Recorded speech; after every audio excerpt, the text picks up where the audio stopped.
즐거운 추석 명절을 잘 보내셨습니까? 명절을 지난 후에 남는 게 뭘까요? 드러난 체중도 남고 피곤함도 남고 또 상처투성인 마음도 남고 정말 오랜만에 여유롭고 즐거운 시간이 되어야 되고 오랫동안 불편했던 관계도 소통해야 될 그런 시간에 참으로 많은 일들이 명절 가운데 있죠. 근데 사실은 그냥 아무 뜻 없이 던진 말 또한 그 사람을 위해서 던진 말이 위로가 되기보다는 마음을 상하게 하는 말들이 되기도 하더라라는 거죠. 그것은 내가 말을 하는 사람이 어떤 마음으로 말을 하느냐가 중요한 게 아니라 그 말을 받는 사람의 마음의 상태가 어떠한가, 이게 사실 더 중요한 거잖아요. 나는 좋은 뜻으로 위하는 마음으로 말을 던졌는데 근데 그 사람의 마음의 상태가 별로 안 좋아요. 여러 가지 문제로 힘들고 고민 가운데 있는데 그 말이 좋게 들릴 수는 없죠.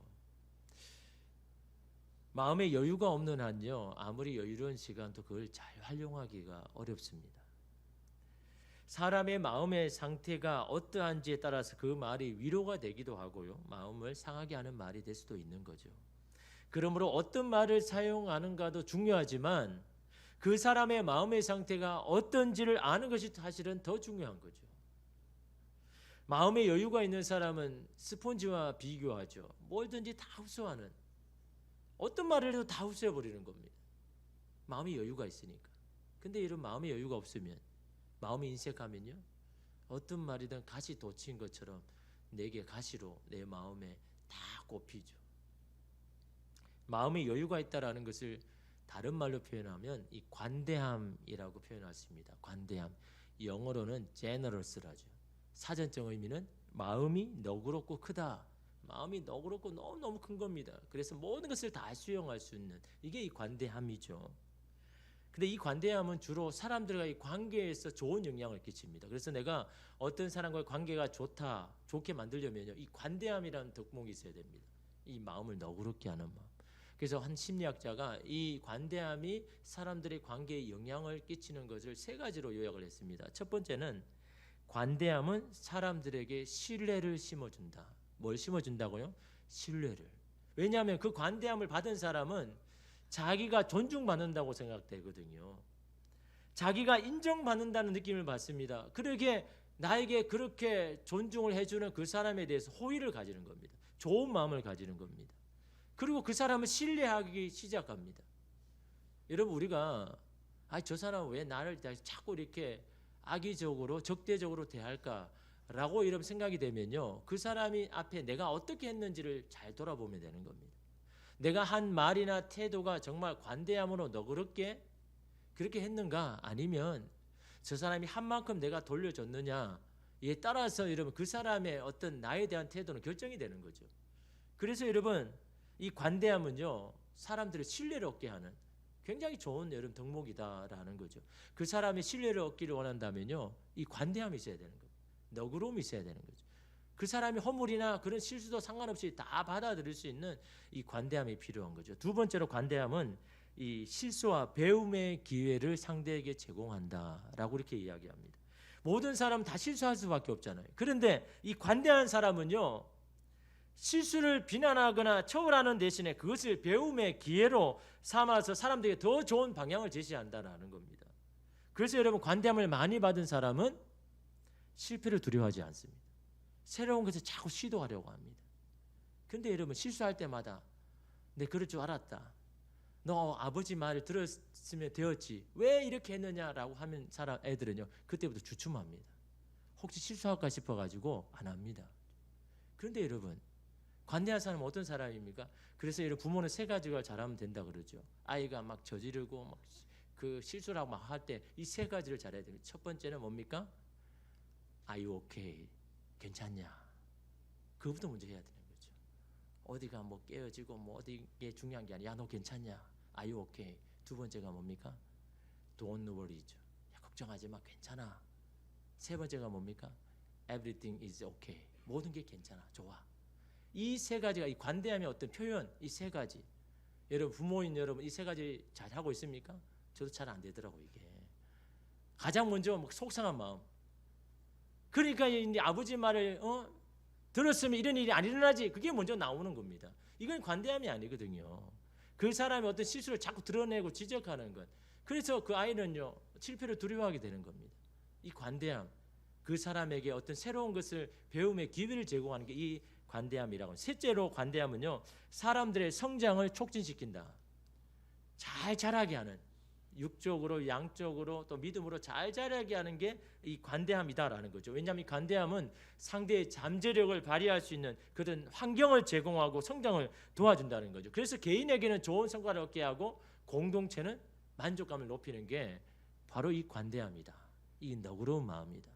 사실 여러분 이 한 가지만 여러분 하면요 어떤 가정에서나 직장에서나 좋은 관계를 유지할 수 있죠. 여러분 이 관대함이 몸에 배인 사람은 어떻습니까? 어디를 가든 사람과 관계가 좋습니다. 그래서 이런 말이 있잖아요. 아니 한 사람이 들어왔는데 어떻게 이렇게 바뀌냐, 분위기가 바뀌냐. 그 한 사람이 바로 관대한 마음이 비어있는 사람입니다. 그 한 사람이 들어오면요 공동체에 오면요 그 공동체 분위기가 바뀌는 게 바로 이 관대함이다라는 거죠. 근데 여러분 이 관대함은 또 하나의 삶의 태도입니다. 계속 되어지는 내 삶의 좋은 습관과 같은 이 관대함이죠. 그런데 여러분 이 관대함을 어떻게 우리는 지닐 수 있을까요?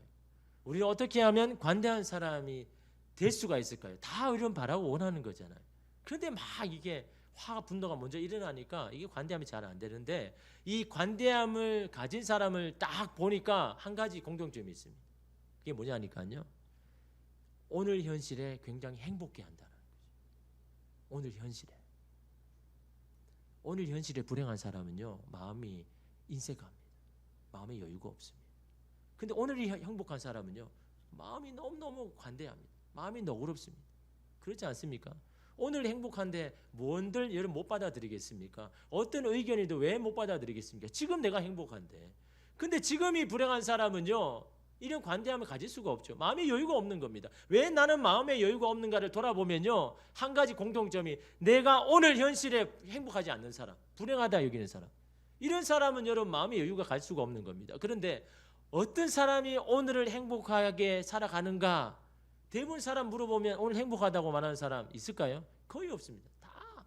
그런데 오늘을 행복하게 하며 사는 사람 한 사람밖에 없습니다. 그것은 바로요 자신이 은혜를 받았다라고 아는 사람, 내가 많은 은혜를 받았다고 생각하는 사람, 이런 사람이 여러분 오늘이 행복하더라고요. 여러분 은혜가 뭡니까? 일반적으로 여러분 은혜라고 생각하면 내가 한 것보다 더 많은 것을 받았을 경우에 내가 은혜를 입었다라고 말합니다. 여러분 그럴 때 은혜라고 말하지 않잖아요. 그럴 때는 그냥 고마운 일이다, 감사한 일이다라고 말하지 내가 정말 은혜를 입었다. 은혜를 입었다는 것은요 가슴에 새겨졌다라는 겁니다.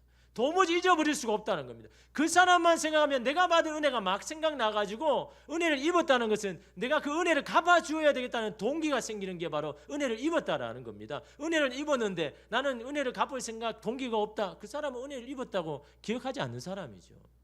내가 그 사람을 볼 때 은혜를 입었다고 이러면 생각나는 사람은요 어떻게든 그 은혜를 갚아주고 싶은 그런 동기가 생기게 되어 있는 겁니다. 은혜라는 게 뭡니까? 내가 어떤 잘못을 했어요. 용서받을 수 없는 잘못입니다. 그런데 아무 조건 없이 용서를 받을 때 그때 여러분 은혜를 입었다고 말하잖아요. 내가 너무 큰 실수를 했습니다. 도무지 이거는 회복될 길이 없어요. 그런데 그 사람이 이 모든 것을 다 정리해서 다 그냥 원상태로 돌아오게 해요. 여러분 그럴 때 그 사람에게 은혜를 입었다고 그러지 그냥 일반적인 거 아니잖아요. 그죠? 그건 여러분 가슴에 새겨지는 겁니다. 그 사람만 생각하면 내가 받은 은혜가 막 생각나는 거죠. 주님께 받은 은혜도 마찬가지. 여러분 우리가 주님 앞에 주님의 자녀가 구원을 받을 만한 자격된 사람이 누가 있습니까? 아무도 없잖아요. 다 자기 위주고 내 자아가 살아나고 내 욕망대로 살아가고 내 감정으로 살아가는 내 모습만 보면 도무지 하나님의 구원을 받을 만한 그런 자격이 없음에도 불구하고 하나님께서 우리를 자녀 삼아 주신 것, 그것이 바로 은혜잖아요. 그게 은혜를 입었다는 거 아닙니까? 그런데 그 은혜를 기억한 사람은요 자꾸 그 은혜를 갚으려는 마음의 동기가 생기더라는 거죠. 그 동기로 여러분 은혜를 갚는 일들을 하더라라는 겁니다. 그게 여러분 은혜가 흐르는 곳에 일어나는 이런 현상이더라라는 거죠. 오늘 말씀 바울은요 바로 그걸 이야기하는데, 누구를 소개하냐 그러니까 마게도냐 교회들을 누구에게요? 고린도 교회에게 소개합니다. 너무너무 알려주고 싶은 겁니다. 그 이유가 있습니다. 여러분 1절에 보니까 형제들아 하나님께서 마게도냐 교회들에게 주신 은혜를 우리가 너희에게 알리노라. 여기 너희랑은 고린도 교회거든요. 뭘 아닙니까? 마게도냐 교회가 받은 하나님의 은혜, 이걸 너희에게 알려주고 싶다라고 그렇게 말합니다. 마게도냐 지역은요 그리스 북쪽에 있는 그런 곳입니다. 뭐 저는 가보지 않아가지고 어딘지 모르겠지만 일단은 뭐 이렇게 연구하신 분들 마게도냐 지역이 이 그리스 북쪽. 근데 그 북쪽에 교회들이란 것은 마게도냐 지역의 교회들이라는 거죠. 대표적인 교회가 어디 있습니까? 빌립보 교회가 있고 데살로니가 교회 있고 베레아 교회 있고, 여러분 다 들어보신 교회들이잖아요. 여러분 빌립보 교회가 얼마나 대단한 교회입니까? 유럽 선교의 문을 연 교회가 빌립보 교회입니다. 이 빌립보 교회에서 전 유럽이 여러분 복음화 되기 여러분 그 관문이 바로 빌립보 교회입니다. 얼마나 대단한 교회입니까? 데살로니가 교회도 여러분 대단하지 않습니까? 그 대단한 교회들이 다 이 마게도냐 지역에 이름 있었다라는 거죠. 그런데 그 교회에 임한 하나님의 은혜, 그 은혜를 여러분 고린도 교회에 소개하고 싶은 겁니다. 왜? 그들을 좀 고린도 교회를 자극 주기 위하여서. 여러분 우리가 아는 대로 고린도 교회는 어떻습니까? 영적인 은사를 많이 받았잖아요. 뭐 방언도 많이 하고 막 영적인 은사가 막 일어났습니다. 그래서 막 이 양쪽으로 부흥도 막 일어나죠. 그래서 여러분 사람들이 야 고린도 교회가 하나님의 은혜를 입었다라고 그렇게 이야기하는데, 여러분 그거는요 기준이 다른 겁니다. 영적인 은사를 많이 받아서 은혜를 받았다고 말하는가, 아니면 그게 아니라 또 다른 은혜가 있는가. 바울은 지금 다른 관점으로 이 은혜를 바라보자라는 겁니다. 그런 영적인 은사가 아니라 그들이 지금 느끼고 있는 이 은혜의 발견한 이걸 도대체 알고 싶다라는 거죠. 그래서 마게도냐에 임한 하나님의 은혜가 어떤 것입니까? 이러면 2절 말씀 우리 함께 읽겠습니다. 환난의 많은 시련 가운데서 그들의 넘치는 기쁨과 극심한 가난이 그들의 풍성한 연보를 넘치도록 하게 하였느니라. 여기 여러 가지가 있지만 참 이게 말이 안 되는 거잖아요. 아니 극심한 가난과 그 앞에 풍성한 연보도 넘치고 넘치는 기쁨도 넘쳤다. 이게 이런 말이 되는 겁니까?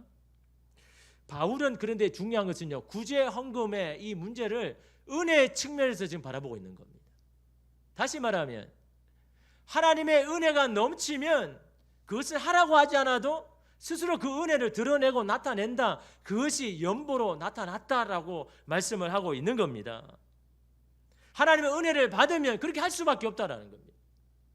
강제로 누가 해라고 해도 하는 게 아니라는 거죠. 그런 마음이 할 수밖에 없는. 그래서 여러분 대표적인 한 사람이 뭡니까? 가이사랴 지역에 로마 군대 백부장, 대단히 높은 위치에 있는 사람 아닙니까? 이 고넬료를 사도행전 10장에서는 소개하죠. 그래서 2절에서 4절에 보면 고넬료를 소개하기를 그는 하나님을 경외하였고 하나님 앞에 기도하는 사람이고 백성들의 구제를 많이 했던 사람이다라고 합니다. 여러분 로마 사람입니다. 이방인이죠. 그 사람이 여러분 기도하는 사람이고 구제를 잘하는 사람이다. 그런데 하나님 어떻습니까? 천사를 통해서 이 사도행전 10장 4절에 보면 뭐라고 이야기합니까? 그의 기도와 구제가 하나님 앞에 기억하신 바 되었다. 하나님 기억하신다는 거죠. 이 이방인인 이 고넬료의 기도와 구제, 기도만이 아닙니다. 구제만도 아닙니다. 기도와 구제, 어떻게 보면 기도와 구제는 함께 간다라는 거죠. 왜 그렇습니까? 기도를 통해서 하나님 은혜를 발견하니까 구제할 수밖에 없게 이렇게 가더라라는 겁니다. 여러분 이 고넬료가 받은 은혜가 뭡니까? 자기는 이방인이잖아요. 하나님을 알만한, 하나님의 자녀가 될 만한 그런 자격이 없는 사람입니다. 그런 나 같은 사람을 하나님께서 자녀 삼아 주시니까 이 고넬료가 얼마나 감격합니까? 하나님, 저 같은 이방인도 하나님을 믿을 수 있는 믿음을 주시고 하나님의 자녀가 되게 해주셨으니 하나님 이게 얼마나 큰 은혜입니까? 여러분 고넬료는요 그렇게 살지 않아도 됩니다. 굳이 식민지 백성들에게 구제를 하고 도와줄 그럴 필요가 없는 그런 위치 아닙니까? 자기 동족들도 안 도와주는데, 그런데 이방인인 자기가 그렇게 굳이 할 필요가 없잖아요. 이거는 자기의 힘과 의지가 아니라는 겁니다. 전적인 하나님의 은혜를 받았기에 그 은혜로 그들을 도와주고 싶은 마음이 용솟음 친 겁니다. 그래서 자기 것을 가지고 막 나누고 구제했다라는 겁니다. 그런데요 하나님 그걸 기억하셨다라는 거죠. 왜 그럴까요? 거기에는 어떤 다른 의도가 없기 때문에 순수한 마음으로, 자원하는 마음으로, 순전한 마음으로 했기에. 여러분, 하나님은요 우리가 행동하는 동기를 보십니다. 그냥 하는 그 모습 보는 게 아니라 뭐 어떤 동기로 그 일을 했느냐가 하나님이 기쁘게 여기시는 겁니다. 여러분, 이 곤도 마게도냐 교회가 어떻습니까? 하나님 앞에 무엇으로 은혜를 나타냈습니까? 여러분 2절에 보니까 2절을 세 번역으로 보면 그들은 큰 환난의 시련을 겪으면서도 기쁨이 넘치고 극심한 가난에 쪼들리면서도 넉넉한 마음으로 남에게 베풀었습니다 라고 이렇게 말합니다. 극심한 가난에 쪼들리면서. 왜냐하면 여러분 이 마게도냐 지역이요 농업, 광업, 목재업이 굉장히 번성한, 다시 말하면요 겉으로 보면 굉장히 번영한 도시입니다. 그런데 구조적으로는 이 식민지 백성은 가난할 수밖에 없는, 그 모든 수익들이 다 로마로 다 돌아가는 겁니다. 그러니까 이 밑에서 일하는 실제적인 이 밑에 있는 식민지 사람들은 가난할 수밖에 없는 거예요. 아무리 열심히 일해도 가난한 겁니다. 이게 구조적인 가난이잖아요. 내가 열심히 해서 뭔가 이렇게 달라질 수 있는 기회를 얻으면 좋은데, 여기는요 아무리 열심히 해도 가난을 벗어날 수가 없는 구조적인 가난 가운데 있는 게 이 마게도냐에 있는 특히 그리스도인들이 그런 겁니다. 그러니 여러분 어떻습니까? 구조적인 가난도 있죠. 유대인들에게 날마다 치고 박해를 받죠. 그 이중적인 어려운 가운데 있는 것이 이 마게도냐 지역 아닙니까? 그런데 그런 식의 그런 어떻게 했다고요? 오히려 기쁨이 넘쳤다.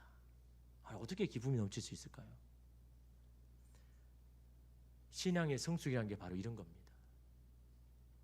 이런 상황에 오히려 기뻐한다라는 거죠. 어떻게 기뻐할 수 있을까요? 성숙과 믿음의 사람은요 환난과 시련에서 더욱 하나님께 집중합니다. 잃어버린 것을 집중하지 않고, 빼앗긴 것을 집중하지 않고 하나님께 더 집중합니다. 집중하면서 뭘 합니까? 받은 은혜를 계수합니다. 받을 은혜를 계수하는 게 아니라 받은 은혜, 내가 하나님 앞에 지금까지 받은 은혜, 그걸 계속해서 확인하는 거예요. 그러니까 그 극심한 환난과 시련에도 기뻐하는 겁니다. 왜? 나는 이미 은혜를 받은 사람이니까, 하나님께 풍성한 은혜를 받은 사람이니까. 그러니까 환난과 여러분 이 시련 가운데도 하나님 앞에 기뻐할 수 있는 이유는 이럴 때일수록 더 하나님 앞에 집중하는 겁니다. 하나님 앞에 집중하니까 그 은혜가 내 가운데 용수는 겁니다. 그래서 여러분 항상 세상이 알 수 없는, 아니 어떻게 저렇게 해서 저런 상황에서 기뻐할까? 그 신앙의 비밀이 바로 거기에 있는 겁니다. 받을 사랑만 계수하는 사람은요 마음이 인색해집니다. 누구를 돌아볼 여유가 없습니다. 그래서 그들이 잘하는 게 뭡니까? 받은 것이 많음에도 불구하고 내가 언제 도움을 받았냐고 오리발을 내밀죠. 그런 사람을 보면요 마음이 인색한 사람입니다. 객관적으로 보면 너무너무 많은 걸 받았어요. 너무 많은 사람의 도움을 받고 은혜를 받았는데 정작 자기는 내가 언제 도움을 받았냐고 이렇게 말하는 거죠. 그러니까 사람들이 어떻습니까? 처음에는요 그 사람이 긍휼히 여겨서 막 도와주다가도 점점 하나씩 다 떠납니다. 지쳐서. 맨날 나는 안 받았다고 이야기하니까, 아니 준 사람이 있는데 받은 사람이 안 받았다고 하니까 자꾸 지쳐서 사람들이 떠나갑니다. 여러분, 사람들이 왜 주변에 자꾸 없습니까? 그건요 받은 것에 대해서 내가 알고 그걸 감사하면요 더 주려고 하는 게 사람들이잖아요. 나는 조금 전에 저 사람이 너무너무 감사하네, 그러면 더 주려고 하잖아요. 이게 사람의 이런 마음 아닙니까? 여러분, 하나님께도 마찬가지죠. 마게도냐 지역 사람들이 넉넉해서 사는 형편이 좋아서 남을 돕는 일이 앞장서는 게 아닙니다. 그들은 오히려 찢어지는 가난에 처한 사람입니다. 그럼에도 불구하고 그렇게 할 수 있었던 이유는요 누군가에게 긍휼히 여기는 마음, 은혜를 갚으려고 하는 마음이 그들 가운데 넘쳤기 때문에. 그것이 뭘로 나타났습니까? 연보를 통해서 드러났다는 거죠. 여러분, 여기서 연보라는 게 헌금이잖아요. 다양한 형태의 헌금을 더 큰 의미로 연보라고 이야기하는 겁니다. 구제를 하기 위해서 모은 것도 이 연보라고 하는 거죠. 하나님 앞에 11조 드리는 것도 이 연보다. 이 연보는 더 큰 의미의 헌금인 거죠.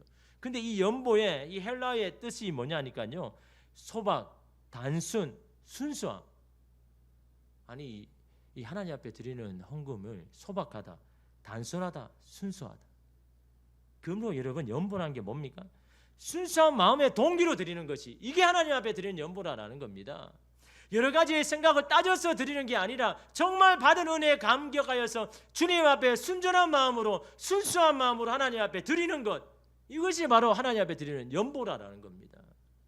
마게도냐 교회들이 그렇게 했다라는 겁니다. 그런 순수한 동기가 어떻게 나타납니까? 여러분 3절 보시면요, 내가 증언하노니, 내가 증인이다, 이거 과장된 말이 아니다. 그들이 힘들어할 뿐 아니라 힘에 지나도록 자원하여. 순수한 마음의 동기가 뭘로 나타납니까? 자원하여. 누구의 강요가 위해서 아닌가, 누구의 지시에 따라 산 게 아닙니다. 자원하여. 그런데 여러분, 그 자원하는 게요, 뭘로 나타납니까? 최선으로, 힘에 지나도록 이라는 건요, 최선이라고, 나의 최선, 더 해주고 싶은데 해줄 수 없는 그런 마음, 힘에 지나도록. 누가요? 마게도냐 교회. 여러분, 누구의 강요로 의했다고 그러면 그렇게 할까요? 적당하게 그냥 도와줬다가 안 하겠죠? 강요가 아니라는 겁니다. 자원하는 마음, 순수한 동기로. 그러니까 자기의 최선을 다하는 겁니다. 여러분, 나의 최선은요, 내 마음의 동기가 여러분 순수할 때 최선을 다하는 겁니다. 어떤 여러분 목적과 이익을 따라하면요, 그런 동기로 하면 최선을 안 하죠. 그냥 상황과 형편을 보면서 적당하게 하겠죠. 그러나 내 삶의 순수한 동기로 자원하여서 하면요, 그 사람은 최선을 다합니다.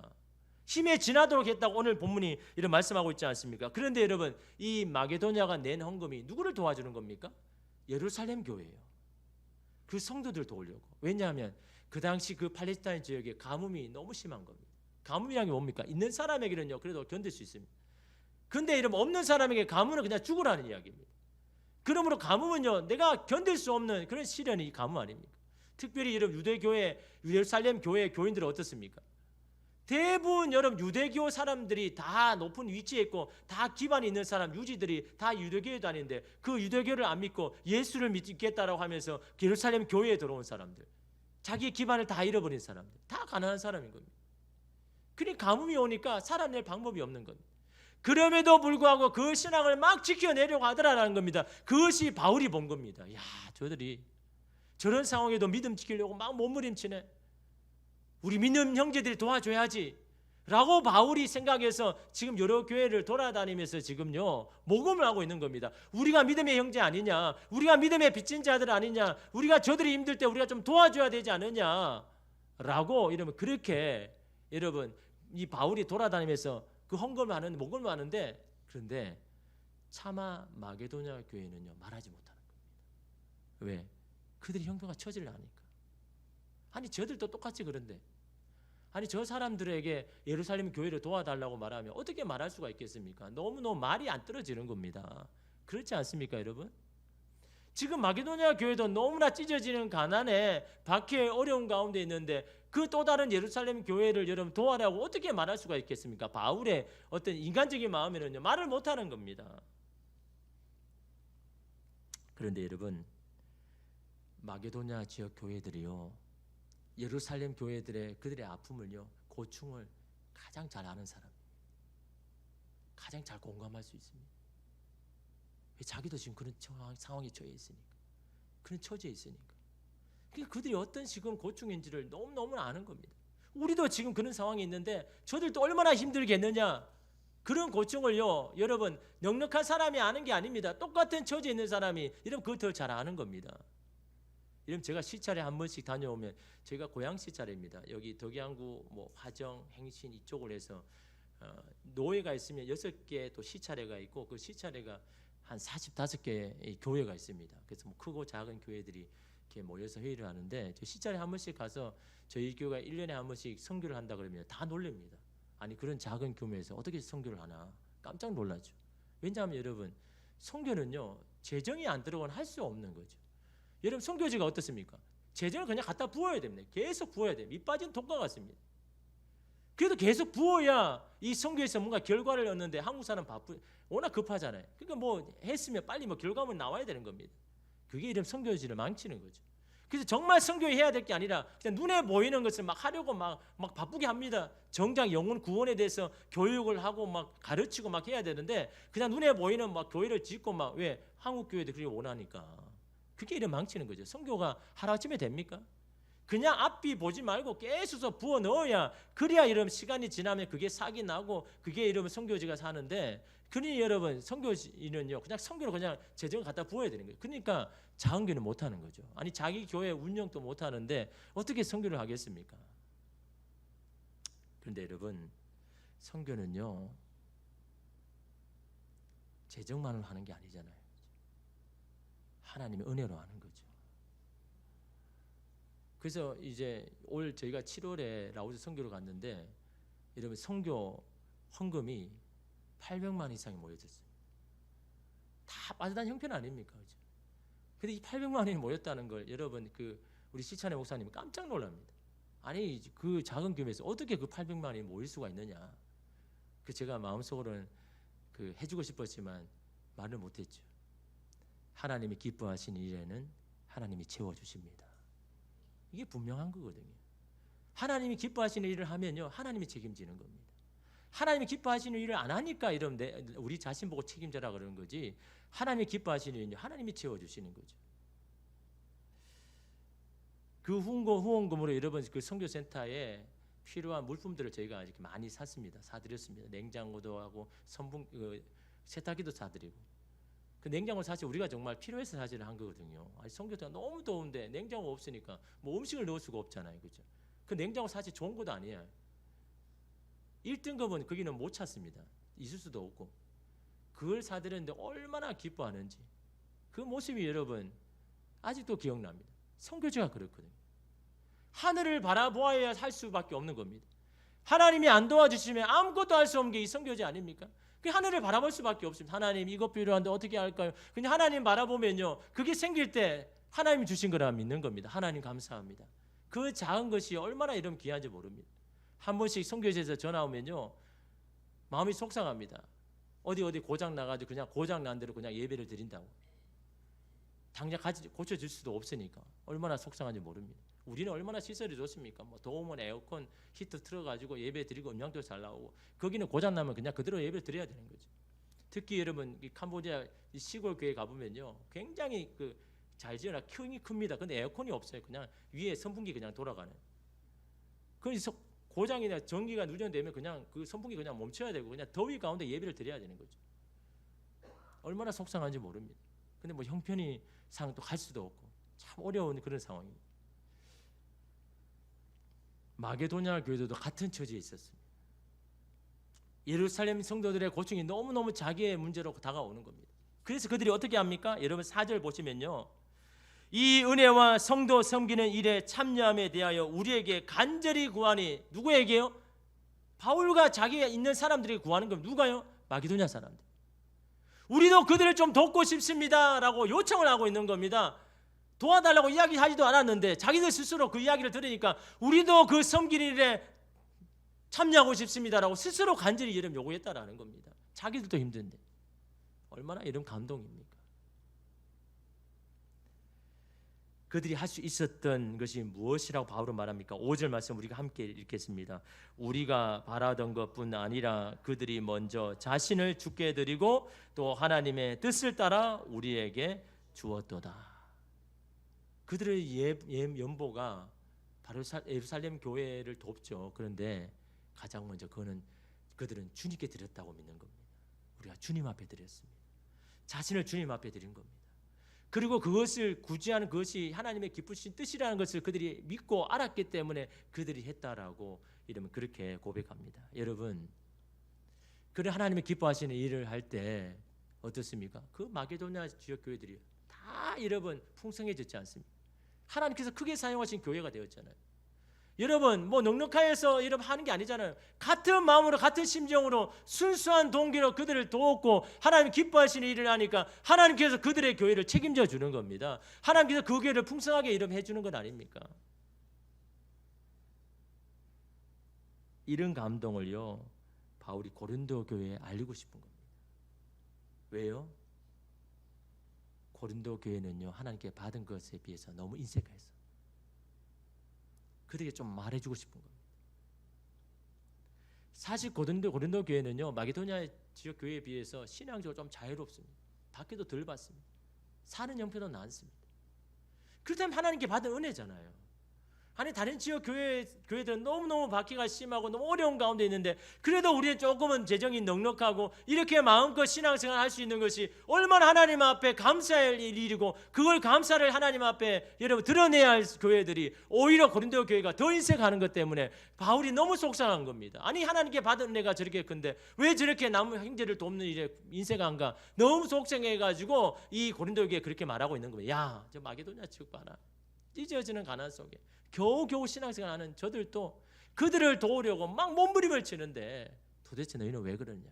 그것이 오늘 본문에 고린도에게 지금 하시는 이런 말씀 이런 아닙니까? 하나님께서 이런 관대함을 마게도냐에게 주셨고 그 관대함을 받은 마게도냐 성도들이 또 그 관대함을 나타내어서 하나님의 은혜를 드러내는 것이 오늘 이런 본문 말씀 아닙니까? 여러분 얼마나 놀라운 일입니까? 환난과 시련 속에 기쁨이 웬일입니까?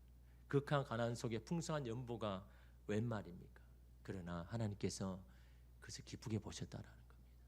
기쁘게 받으셨다라는 겁니다. 한 집사님을 소개하고자 합니다. 이분은 참 어려운 상황 가운데 또 가정도 이렇게 책임을 져야 되기 때문에 여러 가지 책임감 있어서 그래서 이 공부를 하는 중에 이 회계사 공부를 해야 되겠다라고 생각을 했습니다.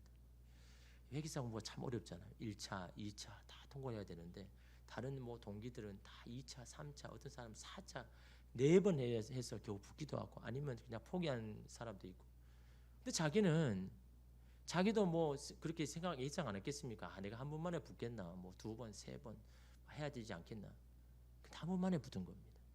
근데 그 한 번만에 붙은 게 너무너무 하나님 은혜인 겁니다. 내가 그럴 만한 사람 아닌데, 내가 그런 자질이 있는 사람이 아닌데 하나님께서 나를 생각하셔서 한 번에 이름을 붙는 거는 저게 대단한 거잖아요. 그 한 번을 붙을 만한 나는 그런 자질이 아닌 사람인데 그렇게 해주신 겁니다. 그러니까 그 은혜가 얼마나 큰지 너무너무 감사한 겁니다. 그래서 이 사람이 어떻게 하면 내가 하나님께 받은 은혜를 갚을까라고 생각한 겁니다. 그래서 운종으로 이사를 갔는데 그 운종에서요 제일 작은 교회, 제일 연약한 교회에 찾아가서 내가 헌신해야 되겠다, 내가 섬겨야 되겠다, 내가 은혜를 갚는 비결은 바로 그거다. 내가 정말 약한 그 교회에 가서 내가 섬겨야 되겠다. 여러분 대부분 그냥 이사를 가면 그냥 큰 교회 가서 편안하게 그냥 예배만 드리고 그냥 뭐 내가 할 도리만 하고 다 그런 마음 아닙니까? 가서 그냥 내 마음만 그냥 좀 편안해지고 그게 다 아닙니까? 누가 이름 섬기려 하겠습니까? 누가 헌신을 하려 하겠습니까? 받은 은혜가 감사하고 그걸 아니까요. 내가 이 은혜를 어떻게 갚아야 될까라는 순수한 동기가 있으니까 섬기는 겁니다. 가장 적은 교회에서 내가 가서 섬기겠다.